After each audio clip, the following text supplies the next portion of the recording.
తాకట్టులో ఉన్న బంగారాన్ని విడిపించి ఆ రోజు ఆన్లైన్ రేటుకే మేము కొంటాం. Sharma gold company.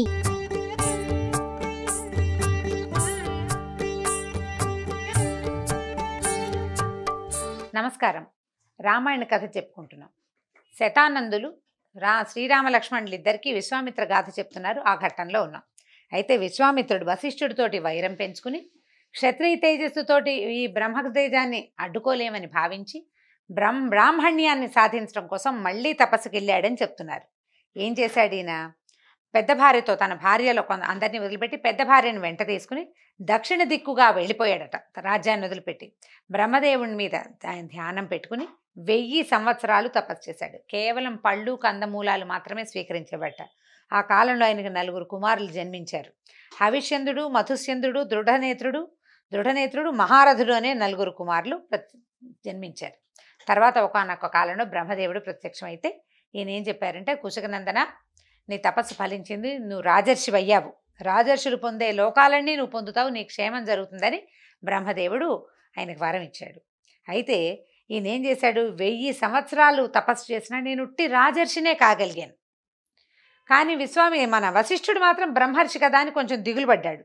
ఆయన సంతృప్తి పొందలేకపోయాడు. ఆయన తపస్సుని ఇంకా తీవ్రతరం చేసేట.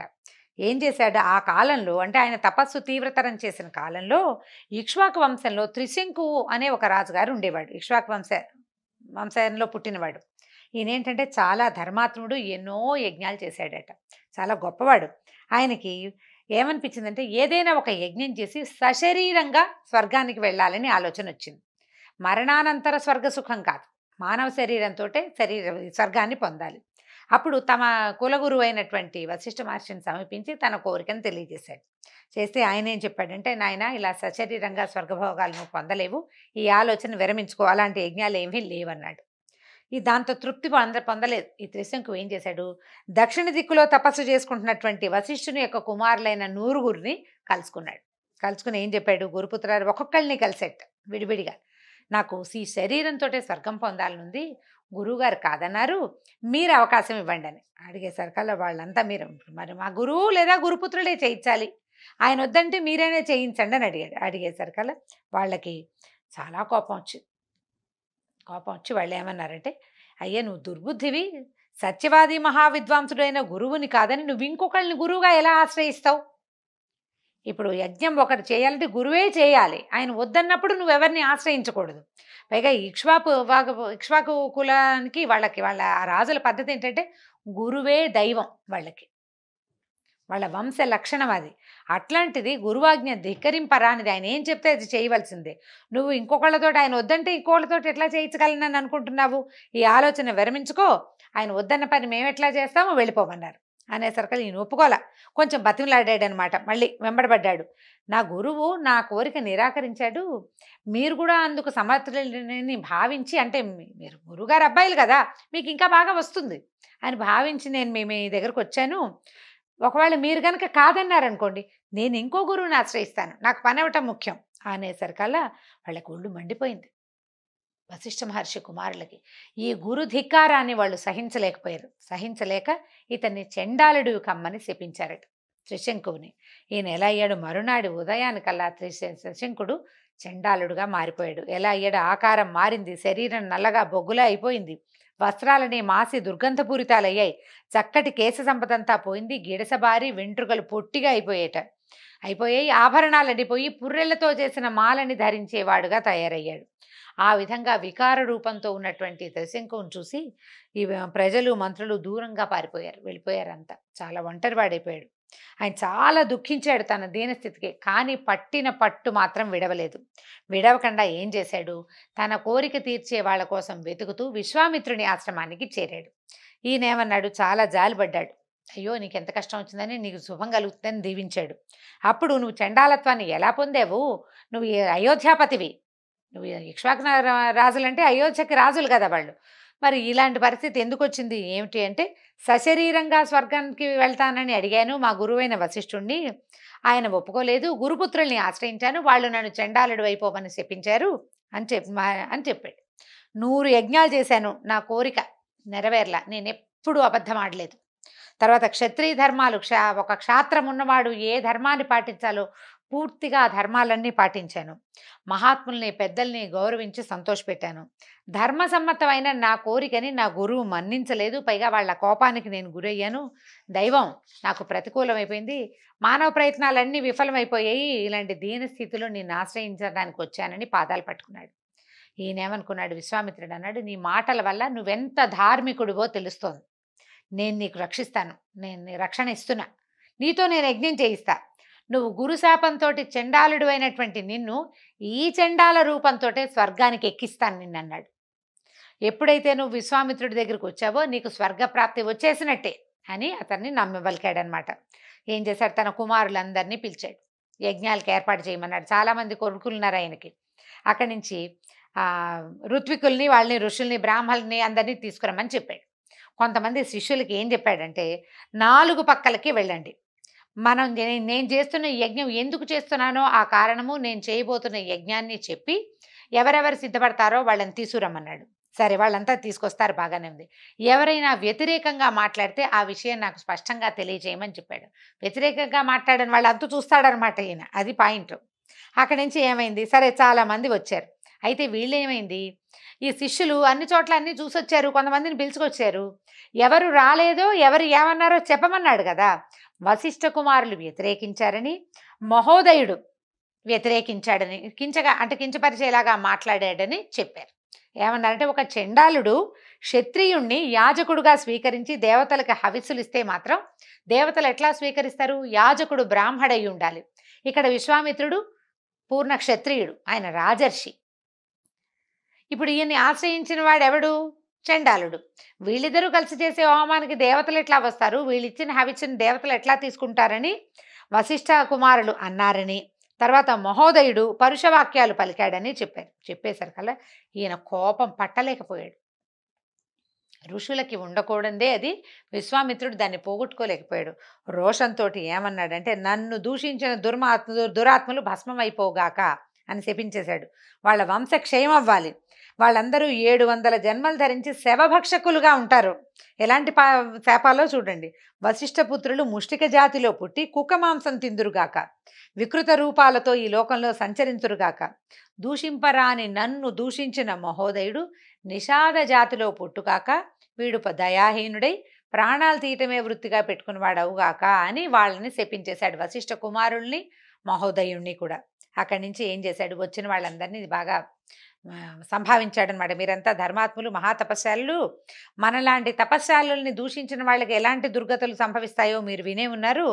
చూడండి, ఇప్పుడు మహోదయుడు వశిష్ఠ కుమారుల ఉదంతమే ప్రత్యక్ష సాక్ష్యం అని ఇతను చూపిస్తున్నాడు అనమాట. ఇతను ఇక్ష్వాకు వంశానికి చెందినటువంటి రాజు త్రిశంకువు, ధర్మిష్ఠుడు, మహాదాత. సశరీరంగా స్వర్గానికి వెళ్ళాలని మన సహాయం కోరాడు. నేను అభయం ఇచ్చాను. ఇతను ఈ శరీరంతో స్వర్గానికి వెళ్ళటానికి మనం సహాయపడాలన్నారు. ఋషులంతా ఏమనుకున్నారంటే, తెలుసో తెలియక వచ్చేసాం, పిలవగానే వచ్చాం. ఇతను చూస్తే మహాకోపిష్టి, అగ్నిలాగా తీవ్ర స్వభావం కలిగిన వాడు. దానిలోకి వచ్చింది మా ఆయనదైనా పరాయిదైనా కాల్చేయటమే దాని పద్ధతి. ఎందుకు ఇతని వల్ల శాపం పొందకూడదు అంటే ఈయన చెప్తే చేయటమే మంచిది అనుకున్నారు వాళ్ళు. ఎవరు వ్యతిరేకించల. అక్కడి నుంచి ఏమన్నారు, నువ్వు యాజకుడుగా ఉండు, కల్పోక్త ప్రకారంగా మంత్రపూర్వకంగా అవసరమైన యజ్ఞం అంతా మేము చేస్తాం, నువ్వు యాజకుడుగా ఉండమన్నారు. ఈ విధంగా యజ్ఞం మొదలుపెట్టారు. ఎన్ని రోజులో సాగిందట యజ్ఞం. చేయగా చేయగా చేయగా ఏమైంది, ఆ తర్వాత ఈ తపస్యాలైన విశ్వామిత్రుడు దేవతలందరినీ ఆహ్వానించాడు, హవిస్సులు తీసుకోండి అని. ఒక్క దేవత కూడా రాలేదట. ఎవరు రాలేని ఒళ్ళు మండిపోయింది, కోపం తట్టుకోలేకపోయాడు. యజ్ఞంలో హవిస్సును స్వీకరించడానికి దేవతలు ఎట్లా వస్తారంటే, కల్పోక్త ప్రకారంగా జరగటమే కాకుండా హోతా, యాజకుడు అందరూ సరైన వాళ్ళు ఉండాలి. ఆ మాటనే వశిష్ఠ కుమారులు అన్నారు. అప్పుడు ఆయన కోపం వచ్చింది. ఇప్పుడు నిజంగానే అది జరిగింది. ఒక దేవత కూడా రాల. ఇప్పుడు దేవతలు ఎట్లా వస్తారంటే, వీళ్ళు అడిగిన కోరిక తీర్చగలిగేటైతేనే వస్తారు. ఇది తీర్చలేని కోరిక, అందుకని ఎవరు రాలేదు. ఈయన ఏం చేశాడంటే, శృవాలని ఉంటాయి హోమ సాధనాలు, ఒక ఇలా పొడుగాటి కడ్డీలా ఉంటాయి. ఒకదానికేమో చిన్న స్పూన్ లాగా చిన్న గుంట గరిటెల్లే ఉంటుంది, రెండోది ఇట్లా కొంచెం తమలపాకులాగా కొసలాగా ఉంటుంది అనమాట. ఆ రెండిటితోటే హోమం చేస్తారు. ఈ దాంట్లోంచి శృవం అనే సాధనాన్ని పట్టుకున్నాడు. పట్టుకుని ఏమన్నాడంటే, నా తపస్సు ప్రభావాన్ని చూపిస్తాను, ఇక యజ్ఞం లేదు, యాగం లేదు, చేసి పిలిస్తే మాత్రం వాళ్ళెవరు రాలేదు కదా. ఇంకా నా తపస్సు ఫలితం ఉంది కాబట్టి దాని ప్రభావంతో నిన్ను స్వర్గానికి పంపిస్తానని ఏమన్నాడు, శరీరంగా సశరీరంగా స్వర్గప్రవేశం చెయ్యి, ఇది ఎవ్వరికీ సాధ్యం కాదు, కేవలం విశ్వామిత్రుడు ఒకడే ఇది చేయగలడని ఈ చండాల రూపంలో ఉన్న త్రిశంకుని స్వర్గానికి పంపించాడు. ఈయన పైకి వెళ్తున్నాడు మంత్ర ప్రభావంతో. ఈ అందరూ చూస్తున్నారు, ఇంకా ఇక్కడ చాలామంది ఉన్నారు, ఋత్విక్కులు, వాళ్ళు వీళ్ళు, ఋషులు, మహర్షులు, బ్రాహ్మలు చాలామంది ఉన్నారు కదా, శిష్యగణం. వీళ్ళు చూస్తూ ఉండగానే త్రిశంకు లేచాడు ఆకాశంలోకి, స్వర్గం వైపు ప్రయాణం చేస్తున్నాడు. ఇంతలో ఏమైంది, దేవతాగణాలతో కూడి ఉన్న దేవేంద్రుడు త్రిశంకు స్వర్గప్రవేశం చేయటం చూశాడు.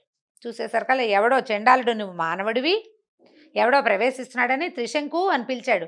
నువ్వు మానవుడివి, గురుశాపానికి గురయ్యావు, స్వర్గంలో ఉండటానికి అర్హుడివి కాదు, కాబట్టి తిరిగిపో మూఢుడా అని అరిచి తలకిందులుగా వెళ్ళి భూమి మీద పడిపో అని పైనుంచి కేకేసాడు. అనేసరికల్లా ఈ పైకి ఇట్లా వెళ్తున్న త్రిశంకు తలకిందులుగా అయిపోయాడు, భూమి మీద పడిపోబోతున్నాడు. కేకలు పెట్టాడు, అయ్యా విశ్వామిత్ర రక్షించు రక్షించండి. పెట్టేసరికల్లా ఏమైంది, ఈ కేకలు వినేసరికల్లా విశ్వామిత్రుడు అక్కడే ఆగిపోమన్నాడు. త్రిశంకు ఇంకా భూమిని సమీపించాలి, ఆకాశ మార్గంలోనే ఉన్నాడు.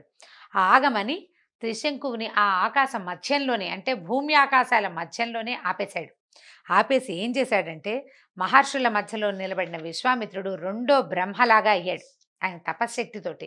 త్రిశంకు ఉన్న చోట దక్షిణ దిక్కులో ఉన్న త్రిశంకు అక్కడ ఉన్నాడు. అతనికి ఒక సప్తర్షి మండలాన్ని ఏర్పరిచాడు, మామూలుగా ఉన్నది కాకుండా ఇంకొక నక్షత్ర మండలాన్ని సృజిస్తానన్నాడు. ఇంకో ఇంద్రుడినైనా ప్రతిష్ఠ చేస్తా, లేదా ఇప్పుడున్న ఇంద్రుడిని తొలగిస్తానని ప్రతిజ్ఞ చేసి దేవతల్ని సృష్టించడం మొదలుపెట్టాడు. అక్కడ ఒక స్వర్గాన్ని సృష్టించే ప్రయత్నం చేశాడనమాట. చేసేసరికల్లా ఈ విశ్వామిత్రుడి ప్రతి సృష్టి కార్యక్రమాన్ని చూసి దేవతలు, దానవులు, ఋషులంతా కంగారు పడిపోయారు, కళవళ్ళ పడిపోయారు, ఇదేం విపరీతం అని. అక్కడి నుంచి ఏం చేశారు, దేవదానవులంతా పరిగెత్తుకొచ్చారు. తపోధన, నువ్వు అర్థం చేసుకో, త్రిశంకువు శాపాన్ని పొందాడు అతనికి అసలు సశరీరంగా మానవుడు స్వర్గం ప్రవేశించలేడు.